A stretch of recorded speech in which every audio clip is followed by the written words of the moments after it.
Shalom. All praises, glory, and honor to Yahweh, Bahashem Yahushua, Bahashem Chakodash. Double honors to the apostles of GMS that give us his truth and all the spirituality, and salutations to all you occupants pushing this word throughout the four corners of the earth. This lesson is going into this Third World War, the World War III, which we see brewing, in current news with the main countries being Russia and America being the two spearheads, and then on each side you got their allies. On Russia's side you got Iran, China, North Korea. All these different nations are nuclear powered, as well as America's allies. But right now, America's allies, NATO and the EU, as well as some other ones, they're turning their backs against America, and they're aligning themselves with Russia and America's other enemies, because they see that this place is unstable. They see that this empire is falling, and they see that with how the so-called white man Trump, how he could just send troops anywhere, to places he doesn't like. If he doesn't like a leader, they'll just declare him a terrorist and send the troops there to take him out. But right now, he's spiraling. And Russia, they've been in Venezuela. Russia and China a little bit, but mainly Russia, because that's who, through the spirit and power of Yahweh Bashim Shah, the Lord is going to use to destroy Babylon. That is the main, Babylon's arch nemesis, so to speak. So without further ado, this is Revelation chapter 9, verse 12. It says, "One woe is past, and behold, there come two woes more hereafter." So there's three woes that's prophesied in the book of Revelation, which is future prophecy. So one woe, which is World War One, was past, and behold, there come two woes more hereafter. So this prophecy, took place right after World War One. So the woes is what? Destruction. Woe represents destruction, lamentation, which is what happened during the First World War, and it happened as well in the Second World War, and is about to happen in this Third World War. But this time, this is going to be the greatest mourning ever on the face of the earth. Because as the scriptures say, this time that we're coming into, the times that we're in, is a time like no other. Not only do you have to worry about, the threat of war, you also have to worry about the threat of the Lord, Yahweh Shemashah's plagues, which include famines, pestilences, unnatural disasters, demonic apparitions, more UFO sightings, and ultimately, a so-called UFO invasion at the climax of World War III, when the missiles get shot, because that's what's going to take the children of Israel, up from the destruction. There is no way to escape nuclear destruction besides, there's the only way to escape a nuclear destruction is by the way of a ship, So it says, Revelation chapter 11, verse 14, it says, "The second woe is past, which is World War II. Behold, the third woe cometh quickly." The third woe cometh quickly. World War III is coming very quickly. It's not going to be like previous wars where I believe, I think it was World War II that lasted about 6 years or something like that. It's not going to be like that. It's not going to be back and forth. You do this, I do this. No, because now the threat of nukes is involved. So, once the tit for tat starts, it's not going to be long before it fully escalates into a nuclear holocaust, So now let's go to the book of Isaiah, which describes what this war is going to be like. This is Isaiah chapter 9, Verse 5, it says, "For every battle of the warrior is with confused noise and garments rolled in blood." Yeah, the previous wars in ancient times, you know, it was a lot of ruckus. It was a lot of sounds, men screaming, horses galloping, swords clanging, you know, things of that nature. So it's confused noise. And even now, any war, every war, there's always confused noise, you know, and garments rolled in blood. But this war shall be with burning and fuel of fire. So there's a difference between this war that's being spoken of in this scripture and all the other previous wars. So you can even compare this war onto World War One and World War Two, which shows you that this is going into nuclear destruction, man. That's the only possible explanation. In ancient times, wars weren't just fought with just fire. They were fought with arrows, swords. You would have the what they call that? Damn, I forgot the name of it, but it's like that big wooden log, that tree that they carry with them, just so they could penetrate the doors of a city, the gates of a city. Just like the cops, they have it. They have it now, to this day. But those wars, they were fought with different types of equipment. But this war that's coming, the main equipment will be nuclear warheads, man. Right? So it says, yeah, this war shall be with burning and fuel of fire. There's many scriptures that describe the fire that's coming, and it's clearly describing nuclear destruction. This is Malachi chapter 4, verse 1.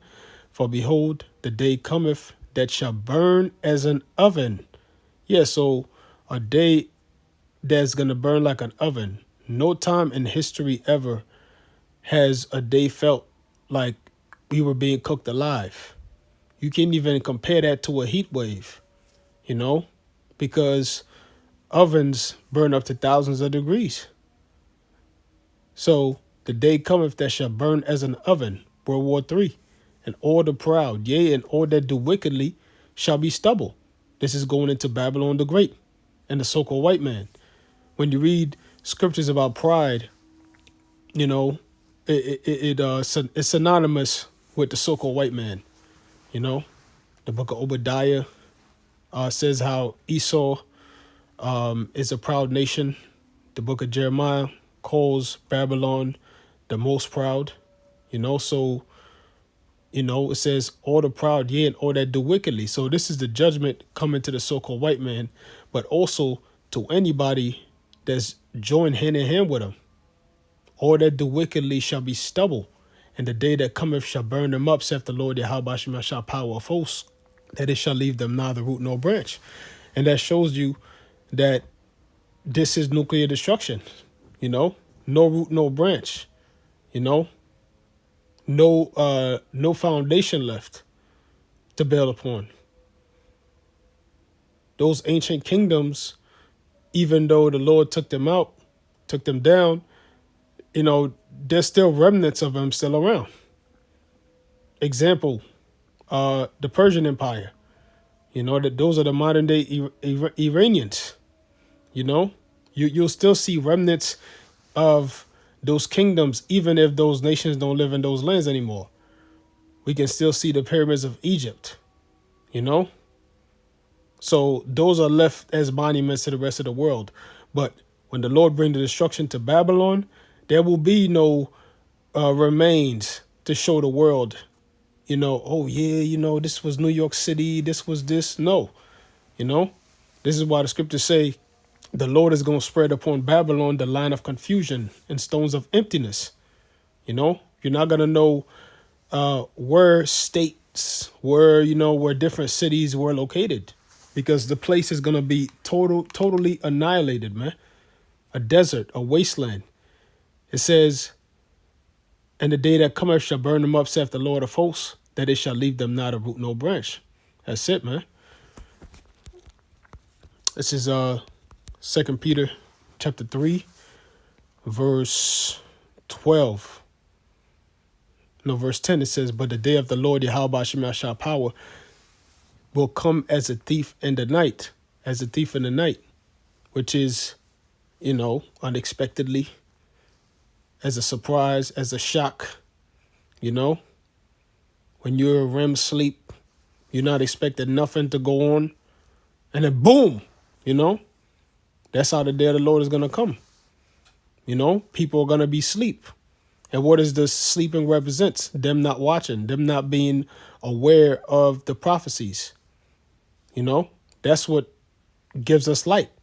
The scriptures are likened unto light and how they lighten the path of our feet. Meaning we see what's coming.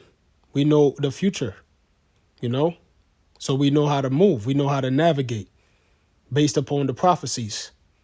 We know the next step is this digital system.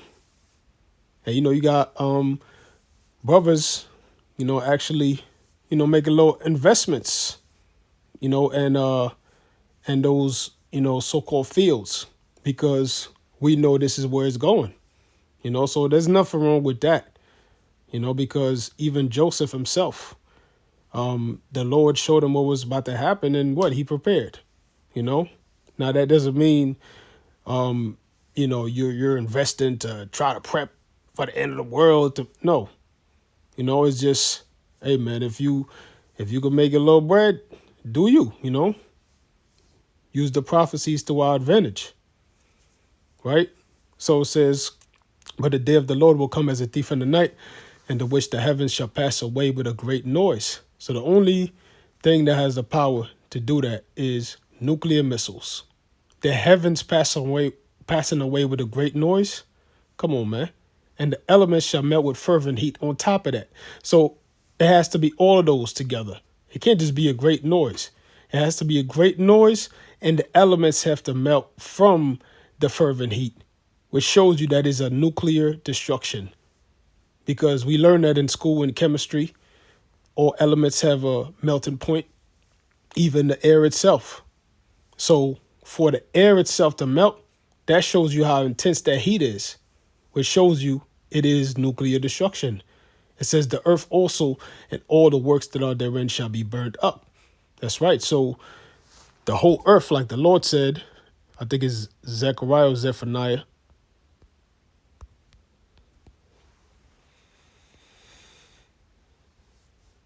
This is Zephaniah chapter 3, verse 8. It says, therefore wait ye upon me, saith the Lord Yahweh Shemashah power, unto the day that I rise up to the prey.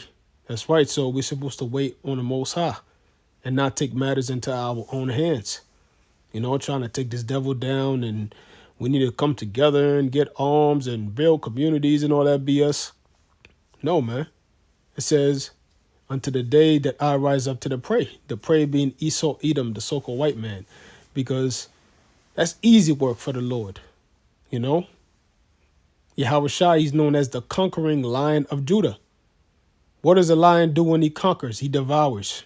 So what is Yahweh Shai coming to do? Devour Esau's kingdom. It says, for my determination is to gather the nations. So the determination of the Most High is to gather the nations. The word for determination in the Hebrew is mashapat, which we know is judgment. Yep, judgment, justice, ordinance. So the Lord's judgment, the Lord's ordinance, which an ordinance is an order. This is what the Lord has set in place. Act of deciding a case. That's right. What is the case? The case of his people, the children of Israel. Isaiah the 34th chapter. Lord's will, I'm going to go into that. It says how the Lord is going to recompense for what they did to Zion. You see? So my determination, hold on, I'm going to read it again. It says Zephaniah 3 and 8, therefore wait ye upon me, saith the Lord Yahweh Shemashah, unto the day that I rise up to the prey. For my determination is to gather the nations, that I may assemble the kingdoms, to pour upon them mine indignation, even all my fierce anger, for all the earth shall be devoured with the fire of my jealousy. There you go. So The Lord is going to pour his indignation upon the kingdoms, which the main kingdom that the Lord is going to pour his indignation on is Babylon the Great, you know? And you're going to have NATO, China, those different Asian countries that possess nuclear missiles. They're not just going to shoot it and not get hit back. Babylon has missiles too. So they're going to be put to use. You see? So it says, even though my fierce anger for all the earth shall be devoured with the fire of my jealousy. So that fire is going to be felt on a global scale. You know, it's not going to be secluded to certain portions and just, no, it will be felt worldwide. Even if you don't feel the heat, you're going to feel the after effects of that nuclear holocaust, which is what? Nuclear winter, you know, destroyed crops, destroyed weather, you know, like the whole earth is going to be in shambles, man. This is why when the Israelites, the gods come down, the elect, they're going to enslave the nations and have them clean up this whole earth, you know. So that's it on that. Now let's go to the book of Isaiah, chapter 34, verse 1. It says, "Come near, ye nations, to hear, and hearken, ye people. Let the earth hear, and all that is therein, the world and all things that come forth of it. For the indignation of the Lord is upon all nations, and his fury upon all their armies." Yeah, that's right. All their armies. The Lord is no respecter of persons. You know, it doesn't matter if, you know, countries are mighty and, you know, powerful, or if they're poor. As long as they're heathens, they're non-Israelites, the Lord has indignation against them. And their armies will be sent over there to the Middle East. The smallest countries you could think of, like on a remote place where there's not that many people, you know, in the country, their troops will be used in World War III, you know? And this is how you know this is all going into World War III, because same thing happened in World War I. You know, you had these different major powers, Germany, you know, Britain and all these different Europeans going to Africa and going to smaller countries, less powerful countries, and enlisting their soldiers to go fight on different war fronts. So that's about to take place again. You know, you might have, you know, Jake in the islands, right, where the so-called white men just go there and just, you know, just tell them, yo, we need this amount of men. And then boom, it's a supply of this amount of men, you know, and then they get shipped to wherever, you know, ship them to Venezuela to fight against the Russians down there. Hey, man, this is why it's called a world war, because it's literally fought on a global scale, you know. So we see the Russians, they're over there in Venezuela. They got bases, they got equipment that they're given. They just gave Venezuela missiles, man, that can target America. You know, Venezuela is not that far from America, man. We're talking maybe 1,500 miles or so. So that's nothing, man. When it comes to missiles and drones and things of that nature, that's light, you know. So Isaiah 34:2, "For the indignation of the Lord is upon all nations, and his fury upon all their armies. He have utterly destroyed them. He have delivered them to the slaughter." Yeah, because, you know, when you read the scriptures, a lot of times it'll speak in past tense, you know, as if it already took place.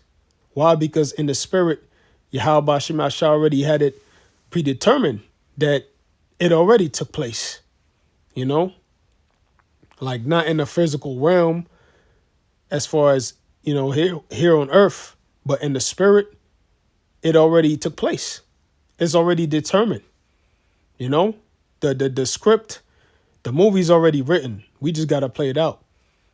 It says, their slain also shall be cast out, and their stink shall come up out of their carcasses, and the mountains shall be melted with their blood.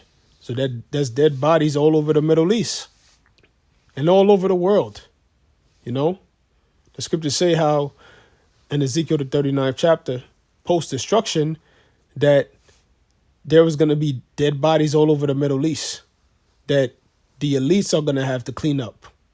You know, bring up a sign and show whenever there's a dead bone. Well, not a dead bone. Whenever there's a bone that they find, put up a sign so that the people going through the land could see and then cleanse it. Right? That's how much dead bodies is going to be, man. We're talking dozens and dozens and dozens of millions of bodies over there in the Middle East, man. It says, and all the hosts of heaven shall be dissolved. The armies of heaven, the elements, you know, the space force that's going to come and fight against Yahushua, you know. Well, they're not going to be destroyed by the missiles, but Yahushua is going to destroy them with the chariots, the laser beams coming from the ships. So it says, all the hosts of heaven shall be dissolved, and the heavens shall be rolled together as a scroll, which that is a mushroom cloud. That is what is describing, right? The heavens being rolled as a scroll, like a book. The ancient scrolls, you know, like the Torah that we use at the Passover. You roll it out to open it and read it. Just like how you see the smoke, you know, on a mushroom cloud, it goes around the sides and the middle comes up, you know? So that's what it's describing. It says, and all their hosts shall fall down, as the leaf falleth forth from the vine, and as a fallen fig from the fig tree. For my sword shall be bathed in heaven. Behold, it shall come down upon Idumea and upon the people of my cursed judgment. So my sword shall be bathed in heaven. What is the sword of the Lord? The nuclear missiles, man, the warheads. The Lord said he's going to bathe it in heaven. It's going to reach up in space. Behold, it shall come down upon Idumea, just to fall upon America, you know, for its destruction. That is who Idumea is, the so-called white man. But that specifically is going into America's judgment. You know, and I guess you could say NATO and the EU too, because they're Edomites as well. But the main destruction is here on the soils of America. It says, and upon the people of my cursed judgment, which is you Edomites, the so-called white men. You know, when you read Romans, the 9th chapter, it tells you that Esau, Edom is the vessels of wrath fitted to destruction. So they are a cursed people. It says, the sword of the Lord is filled with blood. It is made fat with fatness and with the blood of lambs and goats. So that shows you Israelites are going to be killed too in those missiles. Israelites, Edomites, heathens, which is the fat. It says with the fat of the kidneys of rams. All of that represents people, because America, like the Apostle Tahar has been saying for years, is the altar, and the people are the sacrifice that the Lord is going to use. For the Lord have a sacrifice in Basra, which is America, and a great slaughter in the land of Idumea. So the land of Idumea is about to have a great slaughter. This is why we see everything taking place the way it is. It says, and the unicorns shall come down with them, and the bullocks with the bulls, and their land shall be soaked with blood, and their dust made fat with fatness. For it is the day of the Lord's vengeance, and the year of recompenses for the controversy of Zion. So this is payback for what you did to the so-called blacks, Hispanics, and Native Americans over the past 5 centuries, man. It's about time. You know, it's about time, man. Right? And that's the spirit that I didn't even mean to go there. That's not where I was going to, but hey, that's the spirit. Revelation chapter 13, verse 9. If any man have an ear, let him hear. He that leadeth into captivity shall go into captivity. He that killeth with the sword must be killed with the sword. Here is the patience and the faith of the saints. That's right. So this is what we're waiting on. Payback. You know, this is what the Lord is about to give his people, man. Revenge, justice for what's been done to us, man. We can't get that from the so-called white man. We can't get that from the leaders of our people. So who's going to give it to us, man? Yahweh Shemel Shah, right? So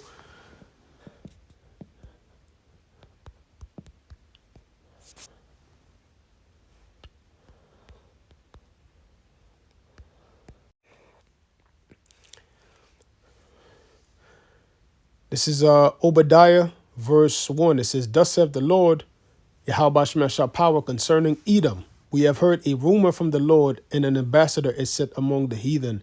Arise ye, and let us rise up against her in battle. So all these nations, they're preparing to go to battle with her, which the her is Babylon the Great, Esau, Edom. The hammer of the earth is being broken down. Verse 2, Behold, I have made thee small among the heathen, thou wert greatly despised. Yeah, everybody hates the so-called white man, especially the ones calling themselves Jewish. You know, we look at social media, everybody hates them.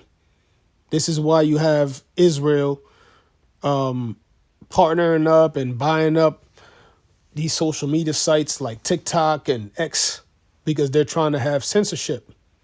You know, they see that the whole world hates them, and they try to stop the spread of the hate, right? They're trying to stop the spread of anti-Sem. That's what they always say, you know? So they're greatly despised. The pride of thine heart have deceived thee, thou that dwellest in the cliffs of the rock. Esau, Edom, those skyscrapers, those buildings, those are the cliffs of the rocks, whose habitation is high, that saith in his heart, who shall bring me down to the ground? And that's the proud mindset of the so-called white man. And that is the mindset of Babylon the Great. Isaiah the 47th chapter says what? I am and none else besides me. Ain't nobody going to touch me. That's pride, you know? Every empire had its rise and fall. But some way, somehow, America's exempt, right? That's what people think. I'm going to jump down to verse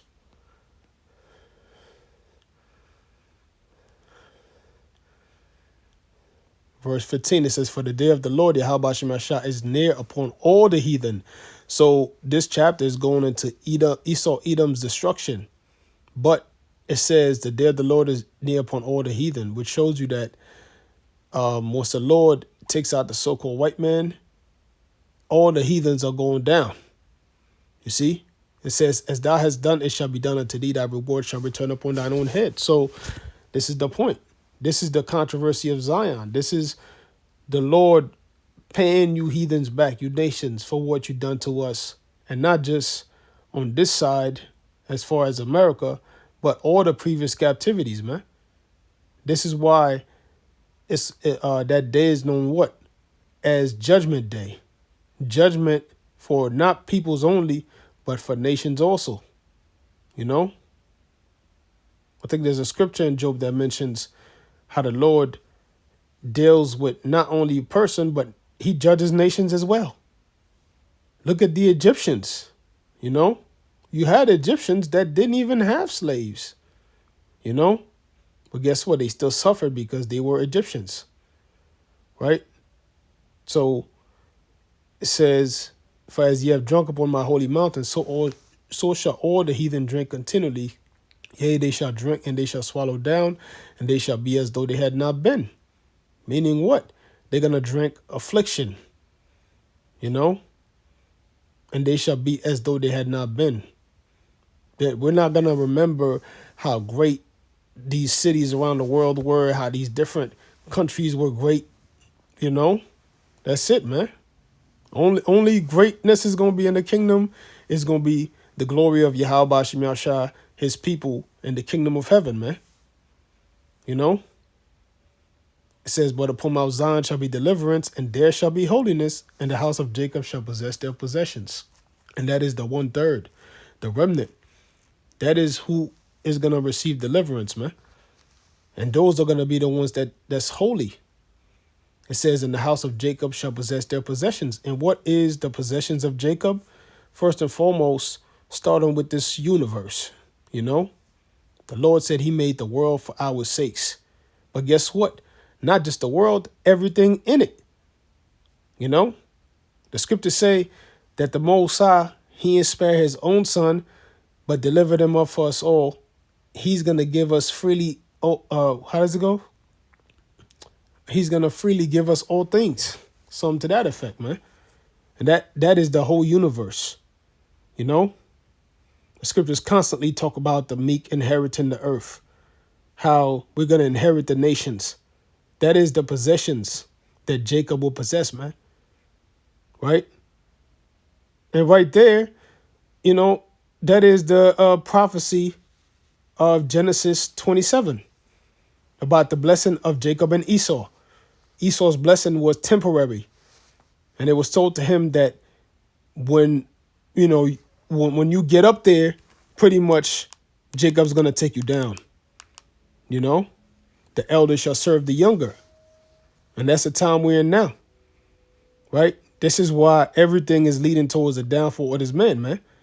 Because the Lord is getting ready to bring payback, judgment, and uplift his people, man. It says, in the house of Jacob shall be a fire, in the house of Joseph a flame, in the house of Esau for stubble.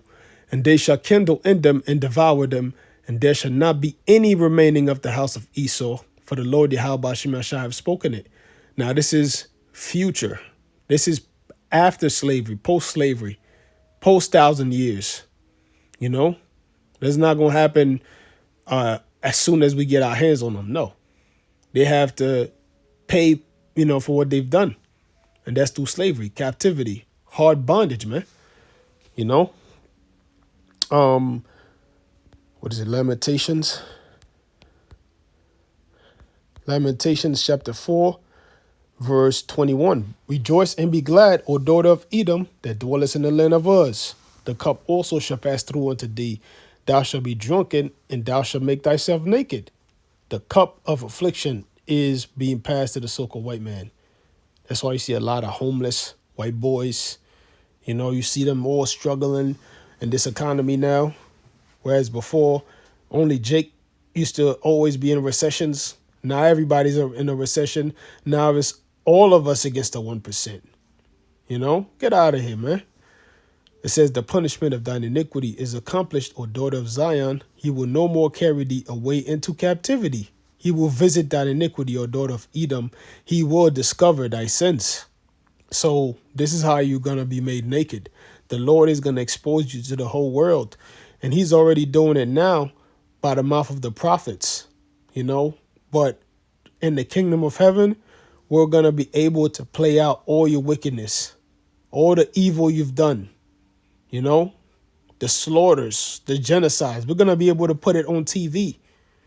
Not TV, you know, but like a hologram, you know, projection. Just pop it up and learn world history, you know, like real history of what they've done, things that they've hidden, because we really don't know the extent of what this devil has done, man. We would need a new body, a new mind, and a new set of eyes just to watch that, man, and a heart to even stomach watching that shit, right? And this is why the payback that's coming is going to be so great, you know, because the Lord is going to be the one to give you in our hands. And once the Lord delivers a nation into captivity, that's it, man. We were powerless against you, and you're the inferior. So what do you think is going to happen when the superior now has rule over the inferiors? We're going to wreck shit, right? So your sins are being discovered, man. You've been exposed now, and eventually the whole world will know who you are. Matter of fact, Isaiah 14. This is Isaiah chapter 14, verse 4. It says that thou shalt take up this proverb against the king of Babylon and say, how have the oppressors seized, the golden city seized? This is after the destruction. The Lord hath broken the staff of the wicked and the scepter of the rulers, their power. You know, the staff and scepter of the so-called white man, the powers that be, is America. That is the bread and butter of Edom. So the Lord is about to break America. He's breaking it now, but He's talking about nuclear destruction. It says, he who smote the people in wrath with a continual stroke, he that ruled the nations in anger is persecuted and none hindereth. Now, all you so-called white people are going to be persecuted in the kingdom of heaven, not only by the gods, the powers that be, the Israelites, starting with Yahweh Shah, Yahweh Shemal Shah, his elect, the 1/3, all of Israel, right? All of Israel is going to have their way with you, man. It says, he who smote the people in wrath with a continual stroke, he that ruled the nations in anger is persecuted and none hindereth. Nobody's going to stop us from persecuting you. The whole earth is at rest and is quiet. They break forth into singing. Yeah, so the whole earth finally is going to have peace, man. No more wars. You know? Yea, the fir trees rejoice at thee, and the cedars of Lebanon, saying, since thou art laid down, no fellows come up against us. You know, that represents the actual trees, but the people, you know, which also are compared to trees in the kingdom. I mean, not the kingdom, the scriptures, you know. So even the people going to be like, damn, finally, no more bombs being dropped, you know, over there in the Middle East region. It says, hell from beneath is moved 40 to meet the day coming. We see that happening right now. This is why the whole world is waking up to Esau's ass whooping. Talking the elements themselves are getting ready to whoop Esau's ass. Volcanoes burping, coming alive. Leviathan under the water. He ready, man. You know, the chariots pulling up, posted up in the heavens. You know, the sun having all these different signs. All these different signs the Lord told us about, man.